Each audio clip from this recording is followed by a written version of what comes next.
Hey there, Internet. Felix Finch here, and welcome to another episode of Underground Lucha Things, the Lucha Underground podcast where somebody who has spent about a decade wandering this wrestling scene, has never watched Lucha Underground, so I'm going through it episode by episode. But you know what? I'm not doing this alone. Joining me along this journey, someone who has seen it, someone who can tell me when I'm just talking out my ass, someone who can really help me be to be the best presenter I can be. The one, the only, from the Isle of Hawaii, Angie FN of Midcard Mana. Angie, how you doing? I am good. Thank you for having me. Always good to have you. And you know what? Today we're talking about Season 1, Episode 31, The Desolation of Drago, from June 10th, 2015. I don't know when the Hobbit movie came out. I'm going to assume it was before this, considering the title. That gives me a clue automatically that we're probably going to see an old favorite return, and that's right.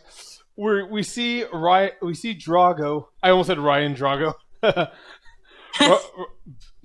the way, that was Simon Gotch's name when he still worked in California. Nice. I do like Gotch though. Gotch is so good and channels, his sort of idol-ish, I guess you could say. Probably, yeah. Yeah, safe to assume idol. Yeah, so yeah, my bad. I got him Ryan Drago. That's Simon Gotch. Good guy. One of my best friends in this business. Drago, no relation to Ryan Drago. Drago is seen in like a Twilight Batman on top of the temple. Like, it is straight up building. It is like he's jumping off the building Batman style, complete with wings. It reminds me a bit of when we had Aerostar opening up, but this looks way cooler while somehow also being cheesier. But I think the lighting is very kind of Batman Begins. It's a really cool presentation. What do you think of that opening? Yeah, I definitely very much reminiscent of the Aerostar opening of him gazing into the cosmos, and also very reminiscent of Drago's former departure, where he was on the rooftop, spread his wings, and then the flames. So very not flames this time, but very Batman-esque, very dramatic and appropriate for the Drago character. For sure. And we have at the commentary desk Vampiro talking about how he's sorry about interfering last week, and Daario announces that he's just apologizing for his little episode last week where he interfered in the ring. But Daario comes out and he announces that in 8 weeks, Ultimo Lucha will take place, which will be a grand event. But tonight, he must decide who competes for the championship by having all the previous number one contenders battle for the opportunity. However, Prince Puma is not going to be available for this, he mentions. But he does also bring back the people who are involved in the first match. He first brings out Blue Demon Jr. and reintroduces us to Chavo and says that they will have a match right now where it's anything goes. And clearly Blue Demon is not ready for this match. Like, he's in a suit. He's not dressed for competition. Plus, the crew is on the outside because they came out with Chavo. It's made me think that there will be some shenanigans happening. And again, this is an anything goes match. And for sure, Blue Demon is able to fight and move despite his attire. Unfortunately, the crew is able to get in and restrain Blue Demon while Chavo gets the kendo stick. He lets the crew beat down Blue Demon while he watches, and they eventually hold Blue Demon to the ground as Chavo hits a frog splash to pin him. And that's a way to have a reintroduction for Chavo. And I guess since they fed bail to Matanza, I guess Chavo's now their leader. Chavo's now the third man. What's going on here, Angie? I instinctively wanted to accidentally make the pun, and then I fought it, and then I realized I've got to. Chavo on his return to action in the temple, making a splash. I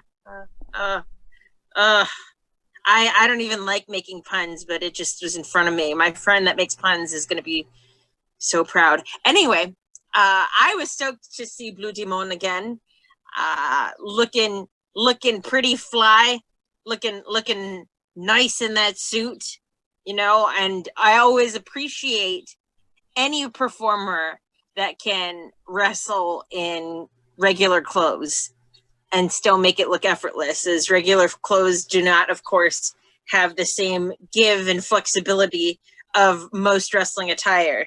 So to do it and make it look pretty good, I respect. And of course, you know, the earlier announcement of Ultima Lucha is exciting. Lots of possibilities that flood into our minds as we hear that this is going to be a pretty big event. We shall see. Apparently, it seems like they're going to set some stuff up tonight. And Drago is coming back through the temple entrance. And like I said, there's some extreme Batman Begins imagery. And this is like right before the commercial break. We come out and Chavo is in the dungeon of the temple taunting Black Lotus, apologizing but not really, saying that she hopes she enjoys her view, which her view apparently is of Matanza. I'm assuming. Dun, dun, dun, dun, dun. And we get upstairs. Daario is in the restroom where he once again meets Drago. Doesn't Drago know where the hell the office is? Why are Drago and Daario always meeting in the bathroom? It just seems unprofessional. There are many places I want to have a meeting with my boss. The restroom is not. It's like, hey, boss, I see you got your weenus in your hand. I need to talk to you about something. No, that's not where we do it. He's got an office, Drago. Come on, man. Knock on a door. Let him in. And he brings up the very valid point that the opportunity is available for everybody who's faced Puma, and that does include him. And Daario says that, you know what, he'll let him do that, but under the condition that he wins tonight or he remains banished and leaves his mask behind. So it's versus banishment and mask. So he's got to win tonight in the big old match. I wanted to say, actually, I think that, you know, the meeting in the bathroom is very strategic. You know, you go over to Daario's office, you're in his turf. You know what I mean? He could have a bunch of different traps all over his office that you don't know about, that he does, because that's his office. You know what I mean? Whereas you catch somebody in the bathroom with their proverbial pants down, you know, you got an opportunity. You got an opportunity there to not be the vulnerable one. So, all very strategic, I think. It certainly does seem like that could be a possibility. It's just weird, man. That's all I'm saying. Well, why you gotta do the bathroom, dude? But next up, we have a proper match. And we have a name for the Putty Patrol now. They're the Disciples of Death with Katrina versus Mascarita Sagrada, Pimpinella Escarlata, and Bengala. Of course, Pimpy and Mascarita we are familiar with. We've seen them in earlier episodes. They were taken out by the crew in an earlier outing, but now they're back, so good for them. Glad they left the local medical facility. Bengala's brand. Finally. Bengala's new. Has kind of a white tiger theme. And yeah. And like I said, so Beta Dark Order has one member in a shirt and fancier tights, but the other two competitors are pretty generic.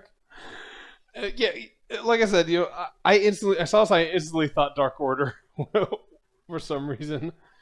And it's fair. Yeah, and Pimpy is getting some great audience participation and some good pops, and tags Bengala in from the outside, which I didn't know was legal.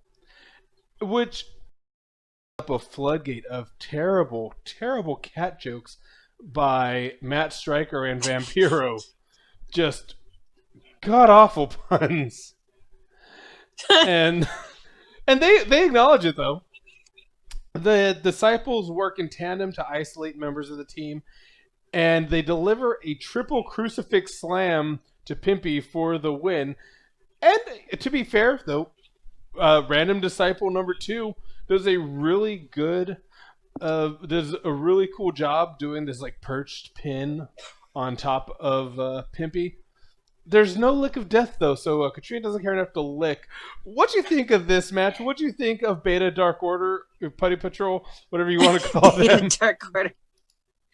I always like a good match that involves Katrina and her different machinations. One also was glad to see Mascarita, Sagrada, and Pimpinella Escarlata back. The introduction of Bengala. I also just love trios matches. So this was good all around for me. And definitely, while I felt very bad that it was against the team of the new debuting Bengala, Mascarita, Sagrada, and Pimpinella Escarlata, I liked that this new Disciples of Death, right, have their moment where they establish that they are, more than just putties by actually beating people that matter to the audience. You know what? That's actually something I didn't think about. You're right. Yeah, these random mooks beat, granted, they're kind of comedy characters, but yeah, people love Pimpy. People love Mascarita. Bengala looks cool, but yeah, you're right. Yeah, that's the other thing. That's the thing that I think was kind of weird, is what a way to introduce Bengala, but also a way to protect him, I guess, because he's not the one that took the pin. So definitely very interesting dynamic of having somebody introduced only to not really come out victorious. Yeah, and again, it was interesting. I will give it that. I wasn't quite expecting what we got, but good. Fair enough. We get Johnny Mundo in the office asking why he isn't in the number 1 contender match, because granted, he, like Daario says, he never fought for the championship, and B, he expects Mundo to be champion by the time Ultimo Lucha comes around. And because of his assault on Alberto last week, he saw the fire and the passion within Mundo, and he will let him face Prince Puma next week in a 1-match show, which will be Iron Man style, and so it'll be whoever has the most pins by the end of the night wins. And Mundo is satisfied by that, and he leaves. So that should be interesting. I guess technically hour-long match. We'll see how they do that next week. I hate to say it this way because it has a negative connotation, but I really enjoyed how sort of glad-handing Daario was here. Who knows if he fully actually intended to, or meant it when he said, "Oh, I expect you to be champion at Ultima Lucha," or if it was just his slick way of covering. Daario is a very clever man. Glad-handing. Let's pretend I'm not a teacher. That's a good word. Let's pretend I'm not a teacher. But it just totally, that's what that whole segment came across as, sort of like a, hey, didn't forget about you. Buddy. Exactly that. It's very much the tone that I felt come across. And then his remark about, "Oh yeah, so what, you punched me. It's fine. Everything's fine. It's fine. I forgive, you forgive, we both forgive. Let's move on." But yeah, I really liked that, and it goes back to the thing that both of us keep repeating of the effectiveness of having an actor be an authority figure, and that nuance of, you know, maybe you were just starting to feel a certain way about Daario, and now this changes it. Maybe this solidifies what you felt for him all along. You know, it's, yeah, I definitely appreciate little character things like that. They make a difference. Yeah, and like you said, we've said several times, like I think we will say several times on the show. God, I really need to look at how I can get like Daario Cueto for an interview. That would be so cool, because this guy is like, this actor is amazing. This guy makes all the difference in this show. I do not know how well this show would work without him, because he's just, and granted, yeah, it has good wrestling, but or even with somebody different. That's the thing, you know, he owns this part very well, to the point where I could see other people maybe coming close or having their own spin, but what he does just works so well for the tone of the show, and transcends it being either just a wrestling show or just a TV drama. And he really unites them both really well. I think he does a great job. yeah, for sure. Man, like I said, we could have an entire episode just talking about how great Daario is, and I'm sure one of these days we will just have one episode talking about how great Daario is. But we're not here to talk about that. We've got a main event to get to. This is a number one contenders match. Whoever wins this match will go on to face the champion at Ultimo Lucha. We have Cage taking on Queen Cuerno, taking on Hernandez, taking on Drago. And I realize it is very cool to see that we get to see how the crowd reacts in real time, because they don't know that Drago's back. We've been watching the vignettes all night. We know the name of the episode. We're watching an edited version of this. To them, Drago just shows back up after being banished. So that was very cool. He wasn't even teased in the beginning part where he mentions the competitors. He does say Prince Puma, that Felix cannot compete because he's been, taken out by Mill. But he doesn't say anything about Drago, like, too bad Drago's vanished, or anything that would give that away. So we get a really good organic pop from this. Again, because they can't preview this like Raw, SmackDown, everything, it's a very unique perspective. I love it. But I realize that also Drago's the only babyface in this match, kind of. Like, he's kind of a babyface, and I love... I mean, like, if we're looking at it, yeah, he is the babyface of the match. It's not even close, and it's pretty clear when you look at the other three guys. Like, it's sure not Cage. It's definitely not King Cuerno. And after the actions of Hernandez, we know it's not Hernandez either. So, especially with Drago getting that big entrance at the end, to the surprise of everybody in the temple, that huge pop, that really just feel good moment of like the homecoming of Drago. Yeah, absolutely. And like I said, I love how casually Cage just throws everybody around. I'm also realizing that Hernandez is the big man in this match, which is weird because I really normally don't think of Hernandez as a big man, but like comparatively, he is. I mean, granted, yeah, no, Cuerno and Cage are both beefy men, but Hernandez has the height, and that's what matters. You can't teach that, and you can't train that.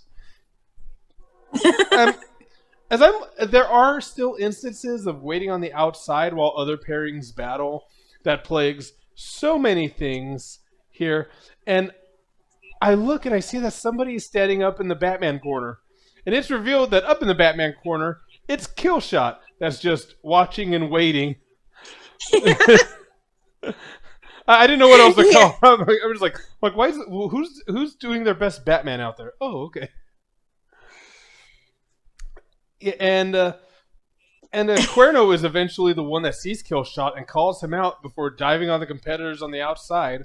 Drago is able to get rid of Hernandez with a powerbomb to the outside, and after some dragon mist, Drago gets the win with his fancy pinning combination. I think it's called the Tail of the Dragon or something. Drago gets the win. He will be facing the champion. And Prince Puma comes out for a stare down with the title belt. And wow, that was a pretty cool match. That was great, Batman Corner, but it's so true. And very interesting that the person that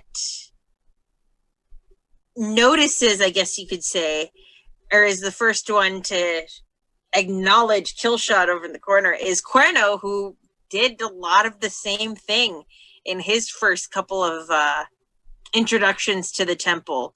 So I liked that sort of continuity nod. Also, I love Killshot. And now that we know that Killshot is Shane Strickland, or now that we both know, because I knew before and I didn't want to spoil it for you.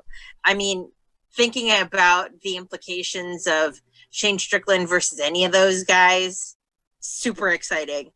And yeah, of course, I felt that with the title of this episode and with the reintroduction of Drago, it wasn't surprising to me that he was the one that won.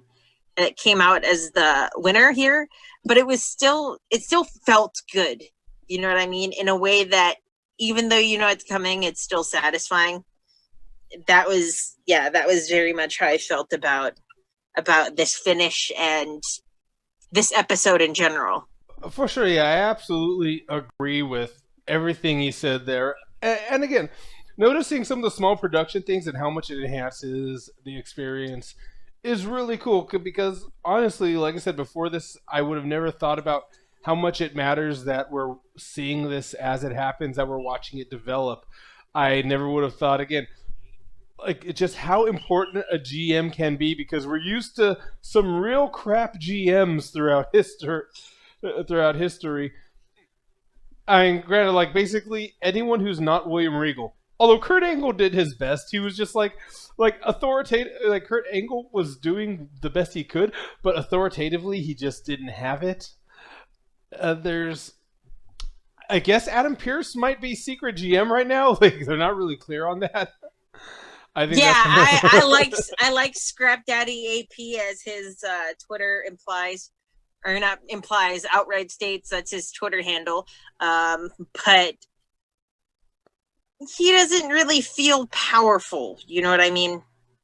In the same way as other people like Daario Cueto or like William Regal or even Johnny Saint in NXT UK. Yeah, no, for sure. And like I said, just this was cool all around. I'm very interested in seeing what happens further. But we're not done yet.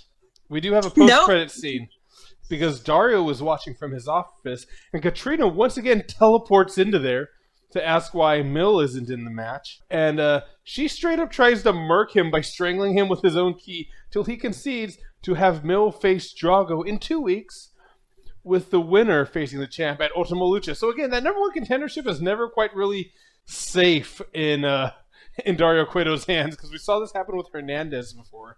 Now we're watching it happen with Drago, where he has to face Mill. But I mean, there was also always the implication, right, that especially from the segment before, that, you know, he expected somewhere before Ultima Lucha, but after the events of tonight's match, that Johnny Mundo was going to be able to be the champion. So who can tell? Does he have a plan? Does he not have a plan? Does his plan involve underhanded tactics? Does he really have things set out, or is it just sort of like, well, you know what would be fun today? Let's just do this. You know, it's definitely keeps audiences guessing. for sure. And like I said, I think we went through everything. So, Angie, would you let everybody know where they could find you? I am part of 2 shows based out of Hawaii. The first one is our main one, Mid-Card Mana. We haven't recorded together, but in a while. But it is myself and my tag team partner, Sam Killa, the Wrestling Connoisseur. He just did his own unboxing video where him and his daughter got the AEW figures over from Walmart that is over here. It finally came to our Walmart over here in Hilo, Hawaii. The second show I am a part of, and we also haven't recorded in a while because we're all slackers, is Valley Out Collective's Ringside. It's a little bit goofier. We talk a little bit more about the funnier things in wrestling, back breaks and such, and we just roast each other a lot. That's also a lot of it. And I am on pretty much all social media, wrestling related social media anyway, as Fumiko Mega. And you can find me here if you're watching the video at Frisco Flame, youtube.com/Frisco Flame. You could go find my shirts at friscoflame.com. You can search Etsy for my pins and pops for Frisco Flame. You can, you know what? You can find me as R. Felix Finch other places. And you can find this show by going to your favorite podcast app and typing in Underground Lucha Things. But you know what, people?